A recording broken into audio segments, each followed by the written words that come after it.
ചെന്നീരൊലിപ്പ് എങ്ങനെ തെങ്ങിനെ നിയന്ത്രിച്ച് കൊണ്ടുവരാമെന്നുള്ളതിൻ്റെ ഒരു വീഡിയോ ആണിത്. നമ്മൾ ആദ്യമായിട്ട് ചെന്നീരൊലിപ്പ് കണ്ട ഭാഗം ചെത്തി വൃത്തിയാക്കി ആ ചീഞ്ഞ ഭാഗങ്ങളെല്ലാം ചെത്തി മാറ്റി.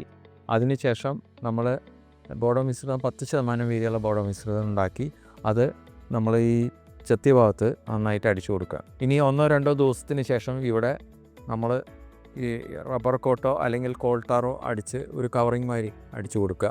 കൂടാതെ തെങ്ങിന് സാധാരണഗതിയിൽ വളപ്രയോഗത്തിന് തടമെടുക്കുന്ന പോലെ തന്നെ 2 മീറ്റർ അളവിൽ 20 സെൻറ്റിമീറ്ററോളം ആഴത്തിൽ തടമെടുത്തിട്ട് ഈ തടത്തിൽ നമ്മൾ ഏപ്രിൽ-മെയ് മാസങ്ങളിൽ 1 കിലോ ചുണ്ണാമ്പോ അല്ലെങ്കിൽ ഡോളമൈറ്റോ ഇട്ട് കൊടുക്കുക.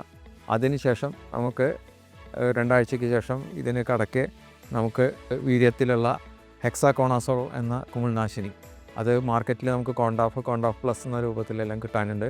അപ്പോൾ കോണ്ടാഫ് ആയാലും കോണ്ടാഫ് പ്ലസ് ആയാലും 0.2% വീര്യത്തിൽ, അതായത് 2 മില്ലി 1 ലിറ്റർ വെള്ളം എന്നുള്ള തോതിൽ നമ്മൾ 40 ലിറ്ററോളം ഏകദേശം ഒരു തെങ്ങിന് വേണ്ടി വരും തടത്തിൽ കൊടുക്കാനായിട്ട്. അപ്പോൾ 80 മില്ലി 40 ലിറ്റർ വെള്ളത്തിൽ അലിയിച്ച് തടത്തിൽ ഒഴിച്ചു കൊടുക്കുക. കൂടാതെ 5 കിലോ വീതം വളപ്രയോഗ ആരംഭത്തോടു കൂടിയിട്ട് വേപ്പ് പിണ്ണാക്കും ഒരു തെങ്ങിന് ചേർത്ത് കൊടുക്കാവുന്നതാണ്. അപ്പോൾ പിന്നെ സമീകൃതമായിട്ടുള്ള വളപ്രയോഗം തുടർന്ന് നടത്തിക്കൊണ്ട് പോകേണ്ടതാണ്. എല്ലാ വർഷവും ഏപ്രിൽ-മെയിലും ആഗസ്റ്റ്-സെപ്റ്റംബറിലും വളപ്രയോഗം നടത്തണം.